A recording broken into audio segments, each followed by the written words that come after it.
নৱেম্বৰ মাহটোত তুলা ৰাশিৰ বাবে এক যাদুৰ সময়। এই মাহত আপোনাৰ ভাগ্যৰ দিশত পৰিৱৰ্তন হ'ব পাৰে। প্ৰেমত আহিব নতুন আশা, ব্যৱসায়ত সফলতা, চাকৰিত অত্যন্ত সুযোগ আহিব। আজিৰ এই ভিডিঅ'টো শেষলৈ চাওক, কাৰণ আমি আপোনালোকক জনাম আপোনাৰ নৱেম্বৰ মাহটো কোনটো দিন ভাল, কোনটো দিন বেয়া। নমস্কাৰ প্ৰিয় বন্ধু বান্ধৱীসকল, আশা কৰোঁ আপোনালোক আটাই ভালে আছে, কুশলে আছে, নিজৰ নিজৰ লাইফত ভালে আছে। ময়ো ভালে আছোঁ। আজিৰ এই ভিডিঅ'টোত আমি আলোচনা কৰিম তুলা ৰাশিৰ 2025 চনৰ নৱেম্বৰ মাহটো কেনেকুৱা হ'ব তেওঁলোকৰ ৰাশিফল অথবা আপোনালোকৰ ৰাশিফল অথবা ভাগ্যফল। শেষত কম বিশেষ টিপছ, শুভ সময়। সেয়েহে ভিডিঅ'টো সম্পূৰ্ণকৈ চাওক আৰু পোনপ্ৰথমবাৰৰ বাবে আমাৰ ইউটিউব চেনেলটিলৈ আহিলে চেনেলটি ছাবস্ক্ৰাইব কৰি থ'বলৈ একেবাৰে নাপাহৰিব। তেনেহ'লে আহকচোন পলম নকৰি আমি ভিডিঅ'টিৰ মাজেৰে গতি কৰোঁ। নৱেম্বৰ মাহটোত স্বাস্থ্যৰ ক্ষেত্ৰত বিশেষকৈ যত্ন ল'ব লাগিব। 16 তাৰিখলৈ ৰবিৰ আপোনালোকৰ ৰাশিতে থাকিব। আপোনালোকে মিঠা বস্তু কমকৈ খাওক। লিভাৰ প্ৰব্লেম, স্কিনৰ প্ৰব্লেম, খৰ খুজতি এনেকুৱা ধৰণৰ সমস্যা আহিব পাৰে।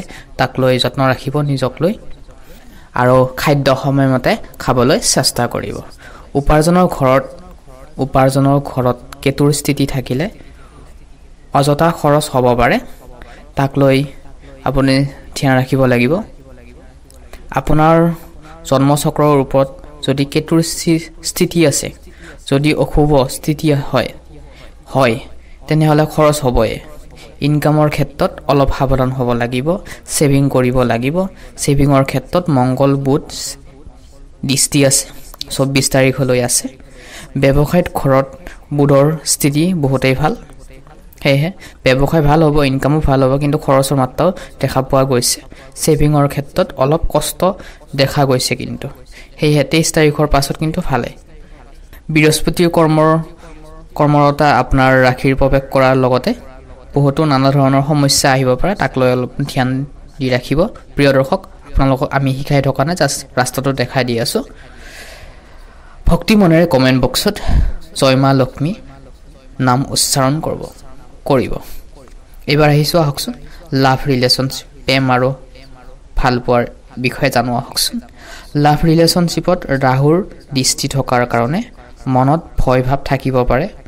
কণ্ট্ৰল ইয়ৰ চেল্ফ, বহুতো কণ্ট্ৰল কৰি থাকিব লাগিব আপুনি আছে, সেয়েহে মনটো চঞ্চল হ'ব পাৰে।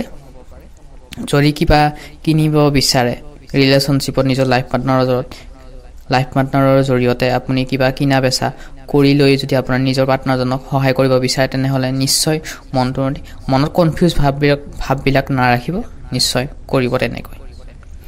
এইখিনি সময়ছোৱাত মনত কিছুমান কনফিউজ ভাৱ চলি থাকিব পাৰে, সন্দেহৰ ভাৱ চলি থাকিব পাৰে। এইবোৰ আঁতৰাবলৈ চেষ্টা কৰিব। পৰালৈকে সন্দেহৰ ভাৱবোৰ নকৰিব এটা ৰিলেশ্যনশ্বিপত। আৰু থাৰ্ড পাৰ্চন আহিব পাৰে ৰিলেশ্যনশ্বিপত, সেয়া কণ্ট্ৰল ইয়ৰ চেল্ফ, নিজৰ ৰিলেশ্যনশ্বিপত এটা ধুনীয়াকৈ চলাই নিবলৈ চেষ্টা কৰক। থাৰ্ড পাৰ্চন আহিলে তাতে ইগন'ৰ কৰিব। প্ৰিয় দৰ্শক, এই মাহত তুলা ৰাশিৰ জাতকৰ বাবে প্ৰেমৰ জীৱনত নতুন ৰং আনিব, কিন্তু কনফিউজ ভাৱবোৰ আঁতৰাব লাগিব। যিসকলে এতিয়ালৈকে একেলগে লগ হোৱা নাই, নিজৰ পাৰ্টনাৰজনক টাইম স্পেণ্ড কৰক, টাইম দিয়ক, কাৰণ সময় বহুত মূল্যৱান। সময় থাকোঁতে আমি সময়ৰ কামবোৰ কৰিব লাগে। বুজাবুজি হওক। বিবাহিতৰ জীৱনৰ কেতিয়াবা সৰু ধৰণৰ সমস্যা আহিব পাৰে। বুজাবুজিত ধৈৰ্য ধৰি এটা সম্পৰ্ক, বিবাহিত যিসকল আছে তেওঁলোকে সম্পৰ্কবোৰ মজবুত কৰিব লাগিব। 11 নৱেম্বৰ আৰু 14 নৱেম্বৰ বিশেষ প্ৰেমৰ দিন কিন্তু আপোনালোকৰ বাবে। প্ৰেমিক বা পত্নীৰ সৈতে সময় কটাবলৈ চেষ্টা কৰক, টাইম দিবলৈ চেষ্টা কৰক।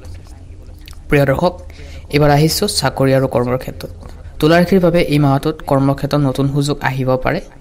যিসকলে নতুন চাকৰি বিচাৰি আছিলে, সপোন পূৰণ হৈছে, তেওঁলোকে কিন্তু নতুন এটা দিশ মুকলি হ'ব, তেওঁলোকৰ এটা নতুন জীৱন আৰম্ভণি হ'ব। কৰ্মৰ ক্ষেত্ৰত কিছুমান নতুন দায়িত্ব অহাৰো সম্ভাৱনা আছে, কিন্তু সেই দায়িত্ব আপোনাৰ প্ৰতিভা উজ্জ্বল কৰিব। কিন্তু সেইকাৰণে যিকোনো ডিচিশ্যন ল'লে আপোনালোকে ভাবি চিন্তি চাই কেনে ল'ব।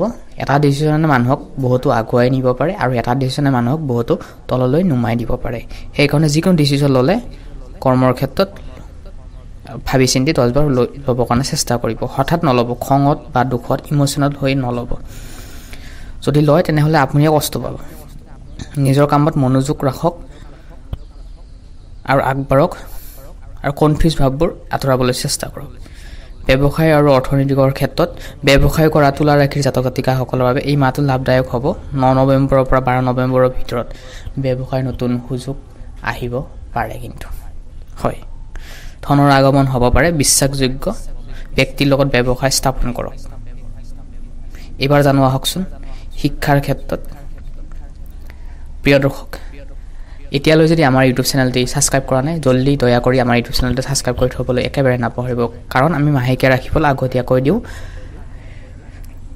শিক্ষাৰ ক্ষেত্ৰত চাবলৈ গ'লে তুলা ৰাশিৰ শিক্ষাৰ্থীসকলৰ বাবে এই মাহটো অতি শুভ যিসকলে প্ৰতিযোগিতামূলক পৰীক্ষাৰ প্ৰস্তুতি লৈছে তেওঁলোকৰ বাবে ভাল ফলাফল একেবাৰে পাবলৈ গৈ আছে বিদেশত শিক্ষাৰ সুযোগ বিচাৰি থকা ছাত্ৰ-ছাত্ৰীসকলৰ বাবে শিক্ষাৰ এক নতুন দিশ লৈ আহিব মাধ্যম থাকিব স্বাস্থ্যৰ ক্ষেত্ৰতো কিন্তু সঠিক হৈ থাকিব লাগিব মানসিক চাপবোৰ কমাবলৈ চেষ্টা কৰিব কাৰণ আমি নিজেই নিজৰ সমস্যাবোৰ নিজে তৈয়াৰ কৰোঁ সেই কাৰণে মানসিক চাপবোৰ আমি নিজে পাওঁ সেই কাৰণ নিগেটিভ চিন্তাবোৰ আঁতৰাই মনত কনফিউজ কথাবোৰ আঁতৰাই চিন্তাবোৰ আঁতৰাই সেইবিলাক আমি চলিবলৈ চেষ্টা কৰিব তেতিয়াহে আমি যিকোনো কৰ্মৰ ক্ষেত্ৰতে হওক ৰিলেশনশ্বিপৰ ক্ষেত্ৰতে হওক স্বাস্থ্যৰ ক্ষেত্ৰতে হওক আমি সকলো ফালৰ পৰা পজিটিভ হৈ থাকিবলৈ পাৰিম প্ৰিয় দৰ্শক আপোনালোকৰ শুভ ৰং শুভ সংখ্যা শুভ দিন জানোৱা হকচোন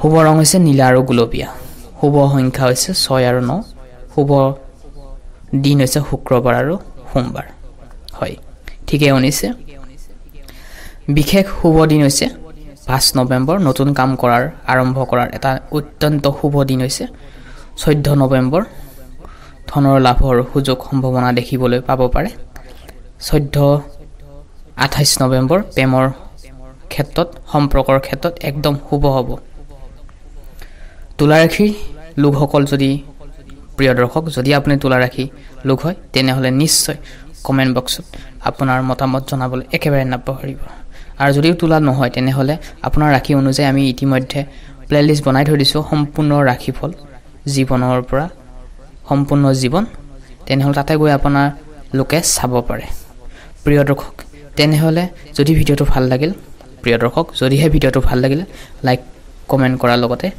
চেনেলটি সাবস্ক্ৰাইব কৰি থবলৈ একেবাৰে নাপাহৰিব তেনেহলে আজি এই গুৰুত্বপূৰ্ণ ভিডিওটোৰ পৰা আমি বিদায় মাগিছো নৱেম্বৰ মাহটো আপোনালোকৰ ভাল ধৰণে পাৰ হওক